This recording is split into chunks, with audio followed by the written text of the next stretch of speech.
اگر آپ کو چھینک آ جاتا ہے خوراک کے دوران، کھانا جو ہے آپ کے ناک اور منہ سے باہر آ جاتا ہے تو یہ خطرناک نہیں ہے۔ کھانا کھاتے وقت چھینک اکثر تیز یا گرم کھانے سے ہوتا ہے۔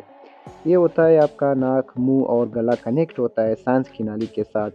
جب آپ نارمل طریقے سے خوراک کھاتے ہیں، وہ خوراک جو ہے خوراک کی نالی میں جاتا ہے۔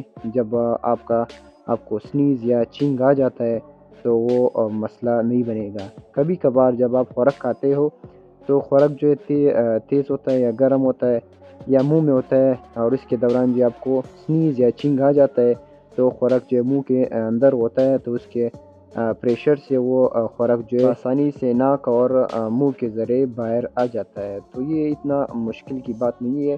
اس میں ایک آتا ہے جو چوگنگ کہتے ہیں، جو خوراک کے جو ہے سانس کی نالی میں جاتا ہے، تو وہ ایک مشکل کی بات ہے۔